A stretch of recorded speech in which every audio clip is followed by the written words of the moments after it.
Hey, we've got a problem here.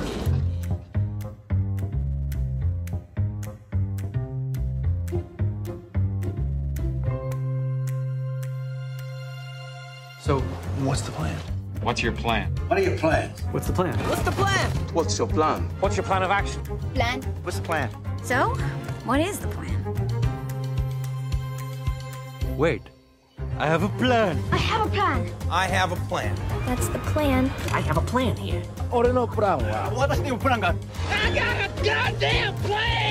This plan's gonna work. Master plan, phase 1, side A.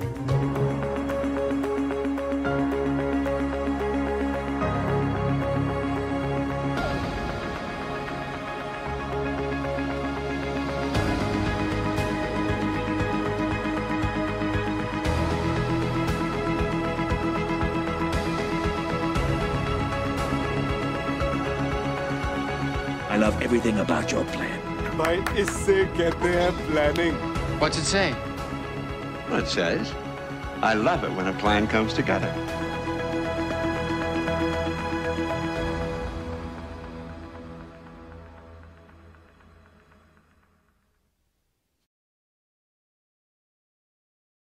Welcome to the 2018 Young Person's Plan for the Planet.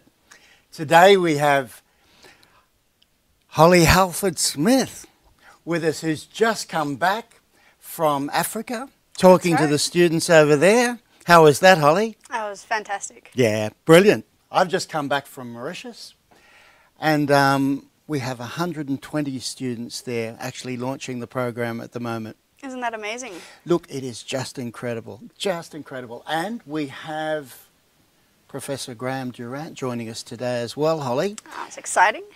Questacon and the whole team here have been instrumental in getting the program up and running for the last 18 months, and we're going to be talking to Graham about how that's been for Questacon and the team, and now to see it going international. So Looking forward to it then. Yeah, it's not even, let me see, the Young Australians Plan for the Planet, it's the Young Person's Plan for the Planet. Exactly. Yeah. But before we start, what we'd like to do is just acknowledge our country, give our acknowledgement to country, because I wasn't aware, but caring for country for over 50,000 years, the Australian Indigenous peoples have been setting an example not only for our nation, but for our planet. And so to start off, which we always do for our sessions, we want to acknowledge the Australian traditional owners and custodians of the country, the Aboriginal and Torres Strait Islander people, the first innovators and carers of our land. And what I didn't realise, Holly, was in fact that our Aboriginal community has been actually caring for our land for 50,000 years. Yeah. So that makes our Aboriginal community, in fact, the oldest, not only civilization, but sustainable carers of our community in the world, which is pretty amazing because that's what we're doing now. So we're actually looking at how we can care for our planet so that we have another 40, 50,000 years ahead of us. So it's pretty exciting. And so we'd especially like to recognise the elders of tomorrow because they are the future of the earth. So we want to join together to respect and acknowledge all First Nations so that we may walk forward together. So that's really what we're on about, and it's a pretty exciting year looking forward. We've got a whole lot of countries joining us in this walk forward. So today, what we're going to be doing is a couple of things. We're going to be looking at what everybody had to say about last year. And that's really about, let me see, the why we're doing this. So last year was just a pilot with the Young Australians Plan for the Planet. And what we found is it far exceeded everybody's expectations. So rather than me and you talking about it, we're going to have some of our students talking about what it meant to them, some of our teachers, some of our headmasters, and some of our different stakeholder organisations. Then we've got our interview with Professor Durant, which is pretty exciting because he's seen it kicking off right from when we were having a cup of coffee 18 months ago discussing this whole concept. And then I think you're going to tell us a little bit about your experience in Kenya and Tanzania. Yes. I'm going to be talking about Mauritius, and then we're going to be talking about what the program involves for this year, because actually on our video at the moment, our broadcast, we have two groups of students. We have all of our new students, and welcome to you. If you're in Australia, Mauritius, Kenya, Tanzania, wherever you are, welcome to the Young Person's Plan for the Planet. But the other group of students we have is last year's alumni, all the students who actually ran the program last year. And the interesting thing is, when we had our conference last year, the biggest question was, hold it, we don't want to stop now. What we'd like to do is continue in the program. So we've got some pretty exciting stuff there as well. We've got a video from some of our students which they made especially to welcome the young Mauritians to the plan, and actually explain how they went about it as well. So one of the roles of our alumni is actually to be mentoring, and we've got a few more things we're going to be talking about there as well. So it's a pretty exciting program. We'll be talking about the core of how the program works. Those students will be actually explaining that, so that we'll have it from a student's point of view. And then finally we're going to talk about the next step. So it's a pretty full program, so we probably better get on to it. Sounds good. So what I wanted to do to start off is just take everybody through what our feedback was from last year. Because when we started, as I said, it was just a pilot. We were testing out whether the students were able to actually grasp the key concepts and run with it. And what we found, and I explained this to a lot of our students, that they actually picked it up a lot better than my old corporate colleagues, which was... It's funny that, isn't it? Yeah, it is funny that. But it's actually not so funny when you think about it, because if you're in business, you know, you're interested in your job career and what's happening. If you're in government, often if you're a politician, you're worried about the votes, where they're going to come from. But if you're a young person, what you're really worried about is the future. Your future. That's true, yeah. And everybody's future. So that what happens is, and what happened last year, is exactly as Jessica said in Perth, from Perth, at our conference in Canberra, that it's in fact our future as young people. We need to be saying what we think. And the interesting thing about the program is the students constantly came back to us last year and said, this is great. We've wanted a voice in the future.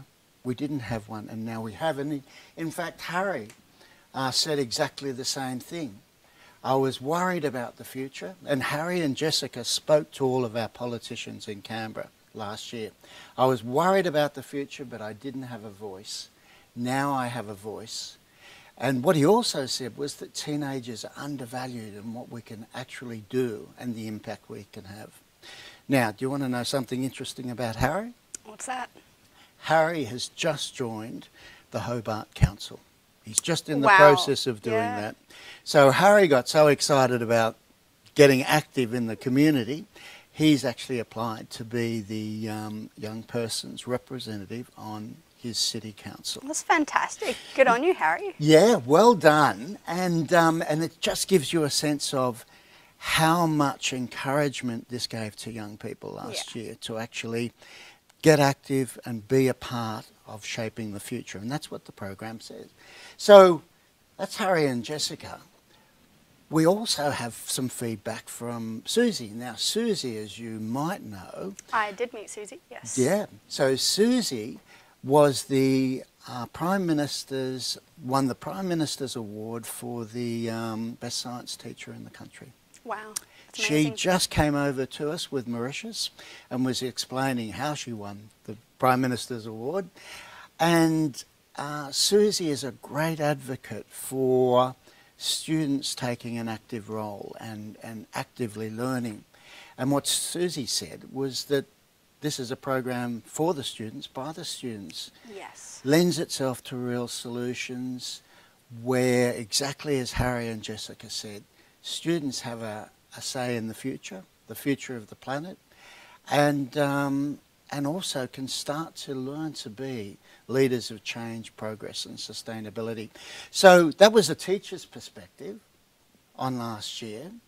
And then we also have a perspective from one of our headmasters, Joel, who's up in Townsville at Pimlico State High School.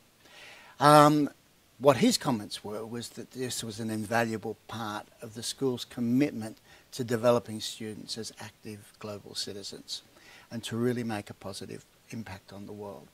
So we got a lot of great feedback on last year, but the most important feedback we got was a whole lot of other countries saying, can we be part of the program? Well, there we go. Yeah. So it was a pretty exciting year, and it's bound to be even more exciting this year. I'm looking forward to it, yeah. Yeah, look, it's pretty amazing, really. And what also happened is our media got involved as well. And in Australia, we had Sky News interviewing our students, and as one of our Sky interviewers said, this is your first visit to Parliament House and they're already explaining how to save the planet, which was pretty exciting. But we also had a number of our politicians there, actually at the breakfast we had at Parliament House, so that we've already got engagement from our media, our politicians. So one of the questions that a lot of the students asked when they were actually building the plans was, who's going to listen to us? And what I said to them is, you'll be surprised. I was actually probably even more surprised because we had our media keen, and it was actually mentioned in Parliament, at the Senate and parliamentary levels. It was mentioned in some of the local papers, and the interesting thing about this particular article, Young Australians Leading the Charge, it's going to be young people leading the charge now. This article was actually written by Harry and the team in Tasmania. So they approached the media and said, you should hear about what we're happening, and actually publish this. So our media got excited, and so did our ministers. So this is from our science minister, who his comments were, what a way to kick off Science Week, by receiving the Young Australians Plan for the Planet surrounded by a next generation of scientists. So we got fantastic response from our students, from our teachers, from our headmasters and headmistresses, and from our media and politicians. We're starting a movement, aren't we? Well, I think we're, let me see, we're working well on the way to building a sustainable planet, which is pretty exciting. Love it. So, look, that's a quick headline as to why we're actually doing this. In the beginning we were testing it. Now we've found that it really works, and we've found there's a lot of other countries that are involved as well and want to be involved as we move forward. So you're right, it is a movement, and our target's 193 countries over the next couple of years. So getting every student across the planet involved in planning for the future. Oh, that's exciting. And making it happen. So it is. Finally, I want to just mention, this wasn't my best angle, and I think I've been, but we won't go into that. Australian National University's been right behind the program, and some of the students sort of were saying, well, where can I go to with this? Well, this is actually Brian Schmidt, who's the Vice-Chancellor of ANU. Now, Brian is a Nobel laureate. He and a team worked on the expansion of the universe and won a Nobel Prize. So if any of the students are interested in where you can take this, there's the Nobel Prize out there as well waiting for you. But Brian actually captured a lot of our key concepts in one statement. Encouraging young people to contribute to a future plan for the planet is essential, because the program embraces and allows our young people to be designers and implementers of a sustainable future Earth. Why is that important? We don't have another planet. We need to be making sure that we look after this one. And ANU's been totally behind the program, very supportive. They hosted with Questacon our conference last year, and have played a really important part in actually helping us to get to this point, which is to implement the United Nations Sustainable Development Goals. So that is our global agenda. How do we make the planet sustainable? How do we make sure that in 40 or 50,000 years we still are surviving and thriving on the planet? And these are some of our other sponsors and stakeholders: Questacon, Foundation for Young Australians, James Cook University, UTS, Uni of New South Wales. We now have added Charles Telford University in Mauritius, Tokyo University we've been talking through. So this is constantly expanding the number of stakeholders. So this is really important because it's, let me see, it's essential everybody understands that this is by the students, for the students, as Susie was saying, but at the same time there's a lot of people actually behind and supporting the students in doing what they're doing. That's right. That's great to have the backing of such key players. Look, it is. We've got the Academy of Science, we've got UNESCO in Southeast Asia, the list keeps growing. But one of our key supporters last year in helping us get to this point has in fact been Questacon. And Holly, we've got Professor Graham Durant here today to tell us a little bit about how it's been for Questacon and him as one of the key people who've been behind helping us get to this point, about his experience. So I'm going to invite... I'm going to swap places then. Oh, okay. Look, great. Thanks, Holly. Hey. Hey. Professor Durant. Hello, everybody. Welcome to Questacon, and great to see Ian here again and with this program. So we were very excited to be here at the launch of Year 2 of the Australian Plan for the Planet. So, yeah, let's do it.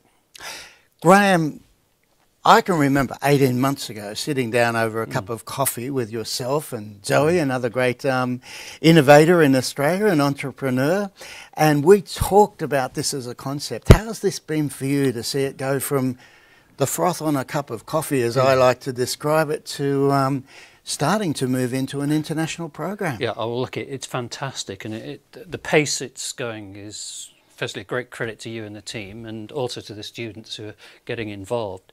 It's wonderful to see it. So you're quite right. It started just 18 months ago. For me, it started a little bit earlier because I read your book, and it was reading that book that made me realise there's a great opportunity for young people, and we at Questacon work with a lot of young people, and you know, the opportunity just presented itself for us to have that cup of coffee.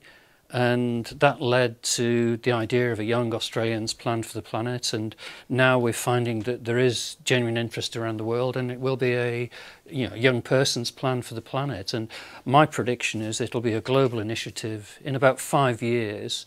And the great thing about it is it's harnessing the passion of young people, recognising it is their future, but it's harnessing that passion, it's connecting them with each other, and it's helping them develop core skills in business planning, which in itself is really important, because to be able to think about a complex problem, break it down into simpler parts, create some actions, prioritise those actions, and then deliver against those actions. That's fundamental skill wherever you end up in life. It's something really important to learn. So the core skills training of this, irrespective of the SDGs, is so valuable. And they're the 21st century skills that people need to develop. So the fact then that it does work to support the SDGs is just fantastic, because that is where we have to create a global community of passionate network people who can take the planet forward into a very positive future. So we need to, those young people coming forward with all their different perspectives. And one of the great things I've learned about this program is it works not only at a country level, it works at a city level, a local community level, it works across boundaries. We're seeing it working in an island community and a whole continent. It's going to be in some metropolitan areas. And each of those institutions will give a different perspective. And something you don't know yet. Last night, I had an email from Palestine, from an organisation in Palestine. They are really interested in doing a young Palestinians plan for the planet. Now, how fascinating is that going to be? And clearly, their perspective will be different from young Mauritians or young people in New South Wales. So getting these different perspectives on the future and then connecting youngsters together to discuss those different outlooks, I think is going to be a great thing going forward. But just let me... One quick thing. And I was just noting your introduction. You showed a picture of a journalist interviewing Harry and Jessica with the microphone. Well, the person who was holding that microphone was the former Premier of New South Wales, who was working for Sky News. She has now become a senator in the Australian Parliament. And I was talking to her. I bumped into her at a function up in Parliament just last week, and she remembered the programme, and she very much wants to send her best wishes to Harry, and she was delighted to hear his news vis-a-vis Hobart. That is really exciting, really exciting. And I think that captures, Graham, what has been happening, so that, yes, this is driven by students, and I think the point you made as well about, let me see, the skills. It's about skills, and if we look at the challenges of the planet, then they're pretty challenging. We've got everything from climate change to poverty, to our ocean resources, to land, to biodiversity, to loss of species. So they're massive, what they call in the academic world, wicked problems. And it's going to take a fairly significant skill set to actually solve those problems. And what we discovered last year, the students were saying, but also all of our stakeholders, is that the skill set that the students were learning here were in fact the sort of skills that are required to address those global challenges. But I think the other point that you made was really important, that those skill sets such as business planning, such as strategic thinking, prioritisation, teamwork, leadership, are all the skills that are required to be successful in life as well. So there's a win-win here. I think it just seems to be the right project at the right time that's helping youngsters find their voice, to think about the future, to become active in creating and developing that future, the future that they want and you want. And I'm just seeing that, because I meet a lot of people and talking to different people from time to time about the programme, you realise that it is just the right thing at the right time for a whole range of reasons, because global citizenship is coming right down the pipeline to schools, and they will have to deliver content against that. There's a lot of pressure around the world for delivering against the Sustainable Development Goals. Countries and organisations have got to think about how they can deliver that, and this gives us a real way forward where we can all make a good contribution.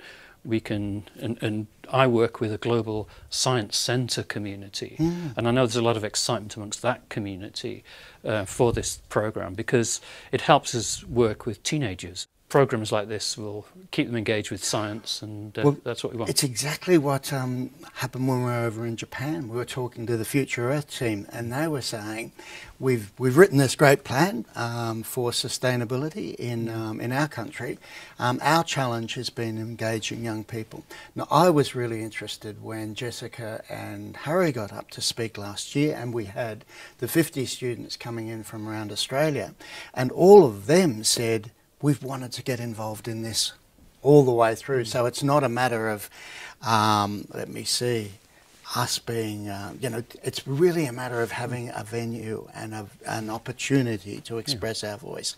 And this has provided that. So I think what's exciting about that is it brings together students, young people, and all of the organisations that can support them, so that together we go forward to actually build a sustainable planet. Yeah. So, you know, students, give it your best shot this year. You know, seize the moment, seize the opportunity, and you know, help create a much better world for us all. So, well done, Ian. Well done, team, last year. Well done, the Australian National University and the Crawford School for getting right behind this, and all those other wonderful organisations that we saw on your slide. And you know, that group will just continue to grow. So it is great. Thank you for taking the time. Thanks a lot, Graham. Well, Holly, that was pretty exciting having Professor Graham Durant here. That was actually really amazing to get such an insight. And I think one of the key things I just picked out from what you actually said was it's an opportunity. And that's something that a lot of people, especially young people, in particularly developing countries, don't actually get.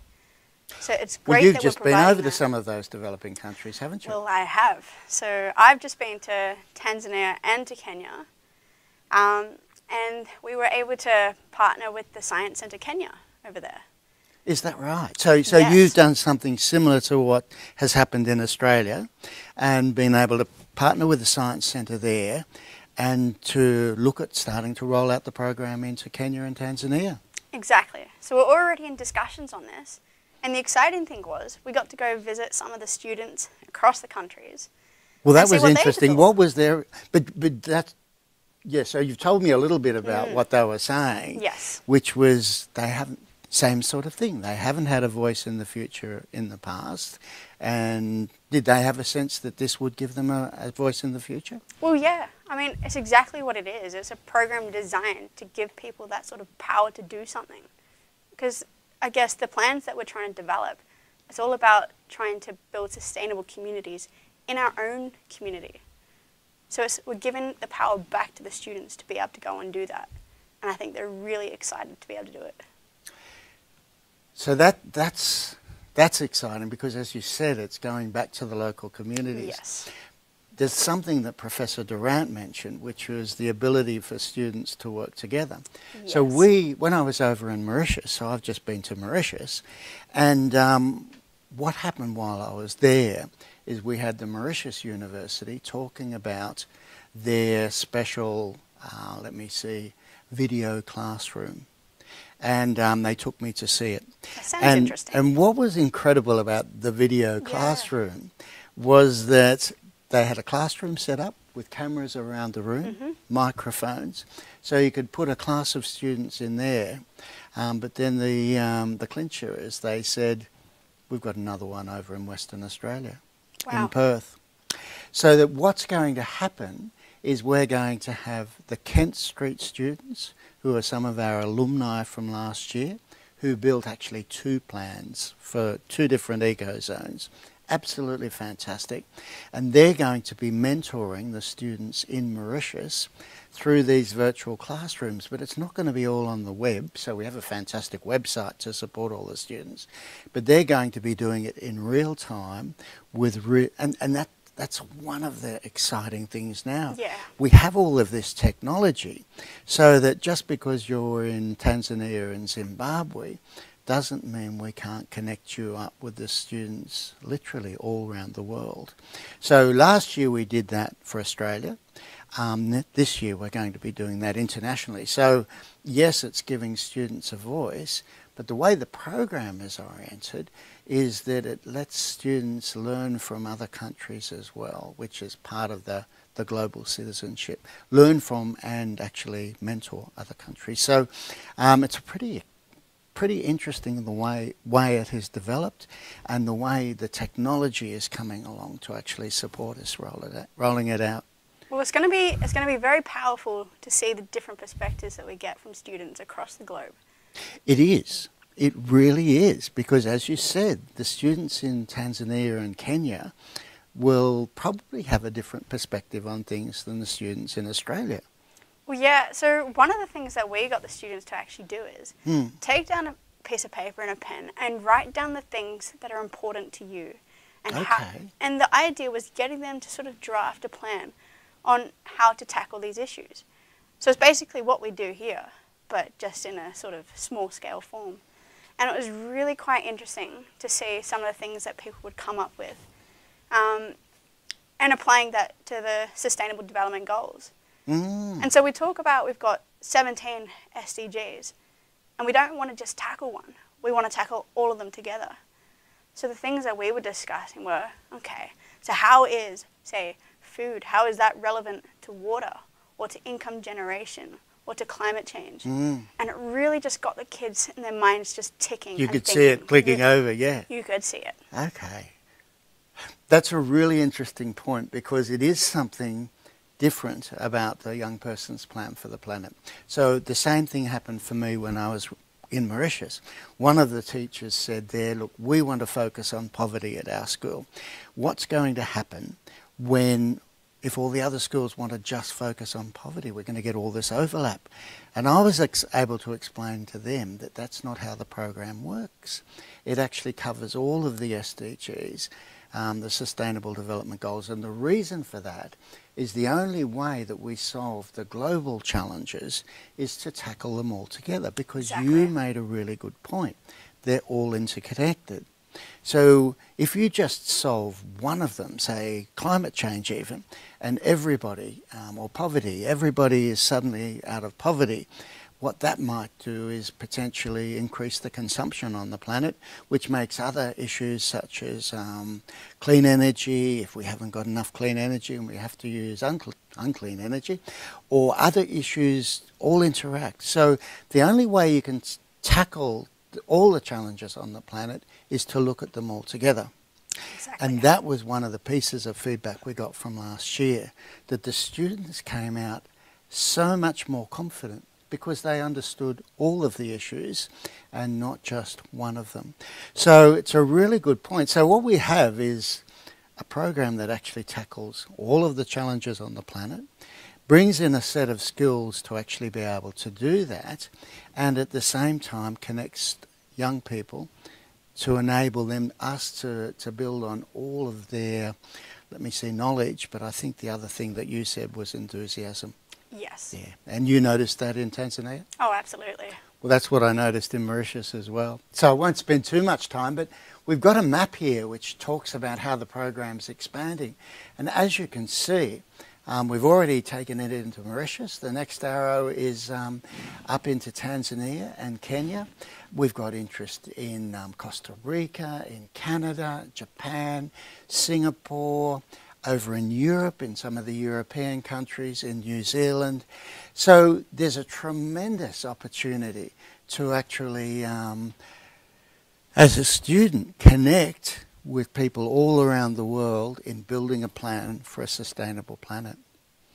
Sounds How much amazing. fun's that? I'm really keen. And I think the key thing here is a lot of the times when it comes to tackling issues, we've always sort of just tackled those surface issues. We've never really got to the root of things. So I think encompassing with a program that tackles all 17 Sustainable Development Goals, which have been designed to tackle all these issues that we're facing globally, I think it's going to be really powerful for people. And it's a chance for students to be inspired and to inspire. Well, look, that's what we found too. Now, the interesting thing about tackling all 17 goals simultaneously across different countries and different regions of the world sounds a bit daunting.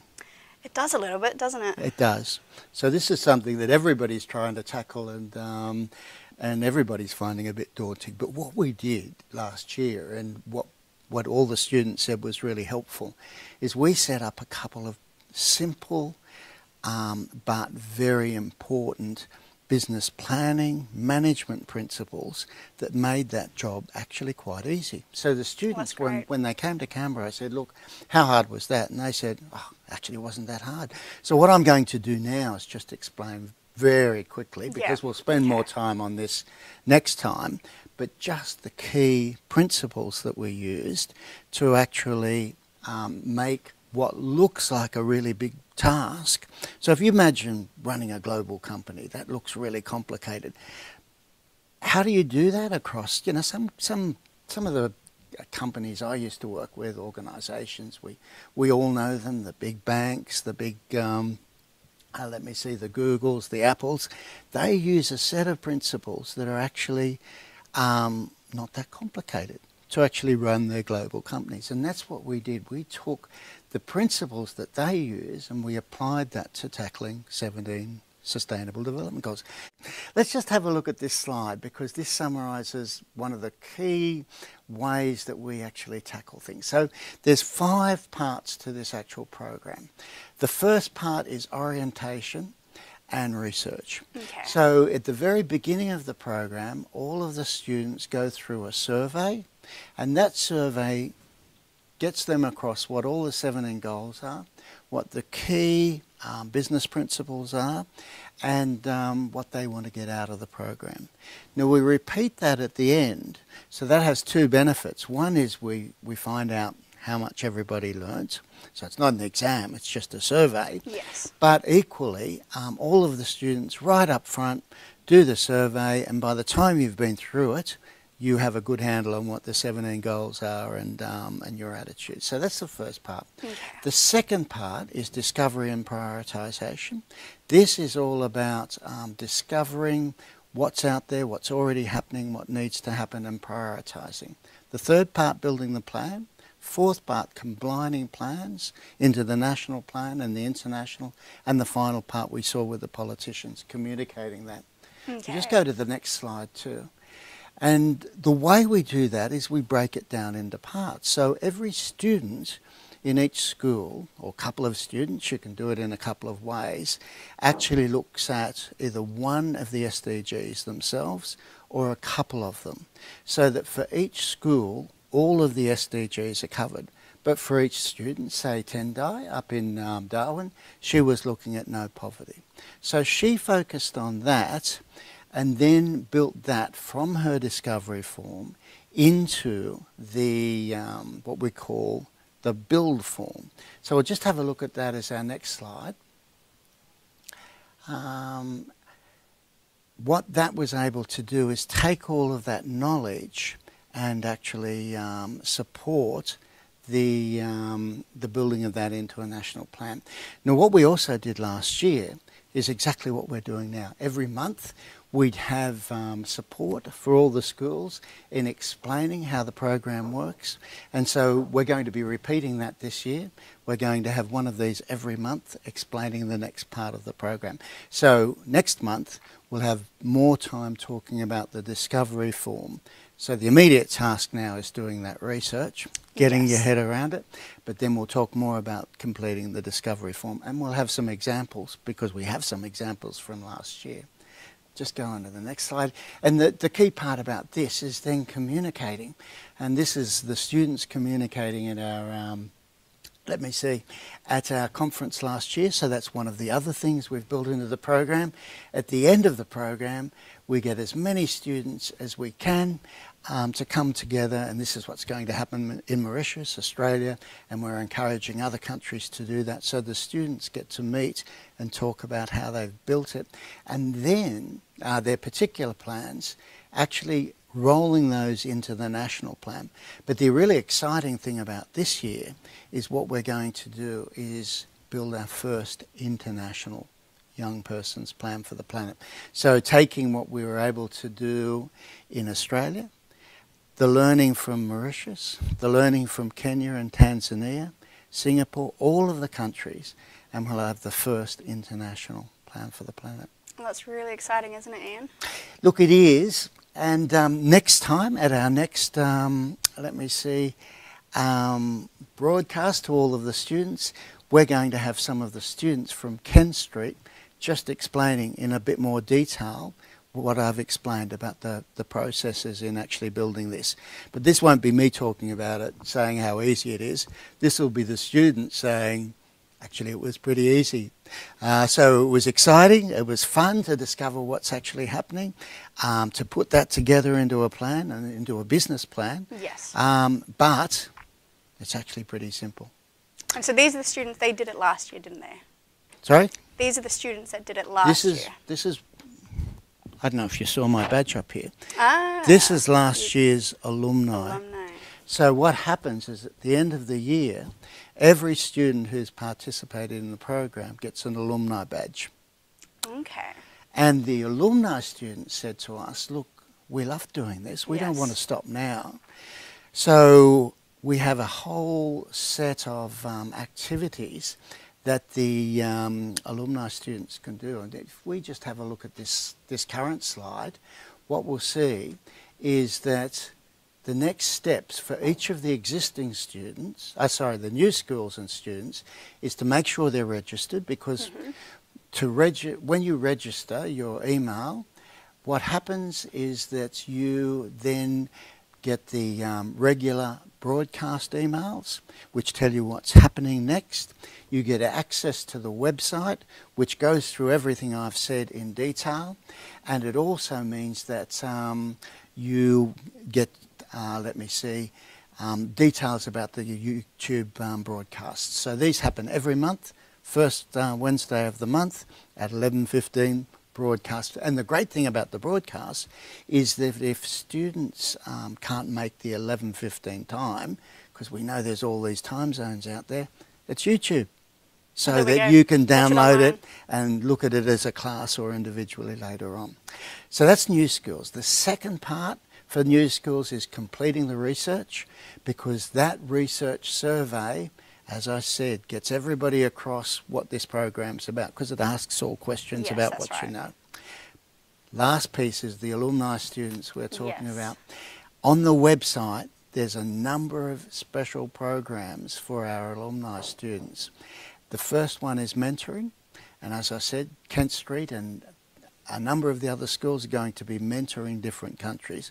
So it won't be me explaining how to do it, it'll be the students who've already done it.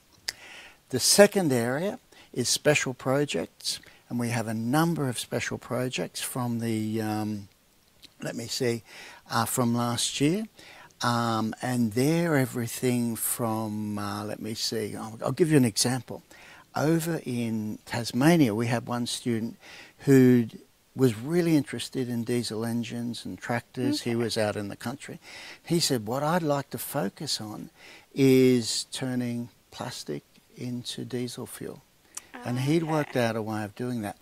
Now, if you've got a special project like that, which is all about delivering, then we've linked up with Curtin University and a program they've got over there called Balance of the Planet, and that teaches you all of the skills as an alumni to actually build a business case and to take that to market. So we've got that there, and then the final part of our program is Mars. Did I mention Mars? No, I haven't heard about that. Oh, you haven't heard about Mars? Oh, okay. Yet. So this is absolutely new for you. Yes. Yeah. So there's actually a project that Curtin University is linked up with as well, and they're designing the first habitation of Mars. Interesting. Interesting. And if you think about it, why is that relevant to the planet here? Because when you're thinking about designing habitation on Mars, the first city, you've got to think about sustainability. Well, that's right. So what we're going to be doing, any of the alumni students are welcome to join that program. You can find out on the web, and that is going to be all about helping design Mars, but looking at how designing sustainability on Mars can be transferred back into onto planet Earth. Well, that's amazing. So we've not only gone international, we've gone intergalactic. Well, we had to, haven't we? Yeah. But we're only tackling Mars this year. Have you ever heard of baby steps? Taking it one step at a time? You think this is sort of pushing the envelope here? Look, no. No. Look, it's only one planet. It's only one extra planet. There we go. Exactly. Yeah. Got to be ambitious. Look, exactly. So that's what we've got planned for this year. Multiple countries, building on last year, voice for the students, and we'll throw in Mars as well. Love it. Yeah, I thought you'd like that, Holly. Look, we're going to have to wind up there.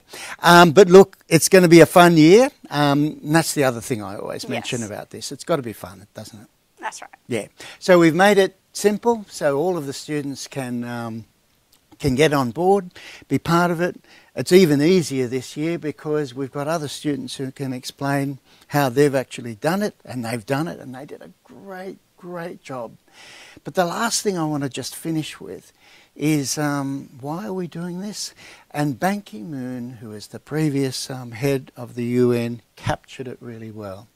And he said, basically, the reason we're doing this is we don't have a planet B. There is no plan B. We have to get this right. We have to make our planet sustainable, just as the Australian Indigenous community made Australia sustainable for 40, 50,000 years. That's our task, but we have to do it. We can't get this wrong because I'm not sure Mars is going to quite take us all right at the moment. So, No, exactly. So look, it's a great reason to get involved because you actually are, as students, designing the future of our planet, and that is the most important thing that anybody can be doing, and Exciting. learning a whole lot of Yep. fun skills at the same time and enjoying it because you get to meet lots of other students and there's a lot of people supporting you. So I think that's it for today. I think we've run out of time, Holly, but look, thank you so much for joining us. Thank you for having me. Thank you so much for telling us about Tanzania and Kenya, and we're really looking forward to the students joining us from there. Hi to the students from Mauritius. Thank you for joining the program, and all of the other students who are going to be coming on from all the different countries around the world. So, looking forward to it. Till next time. You're able to come back again? Yeah, definitely. Oh, look, that's I'll be there. fantastic. That's great, Holly. Thank you very much. Thanks for joining us today, and we look forward to seeing you next month, same time, same day. So it's the first Wednesday of the month, and next time we'll be talking more about how to actually build your plan. So it's all on the website, but we'll be giving some examples and showing how other students have done it. And in fact, next time we've got all the students from Kent Street who's done a special video to explain how they went about it. Sounds good. So next month's going to be fun too. Thanks, Holly. Thank you Ian. for joining us. Look forward to seeing you next time.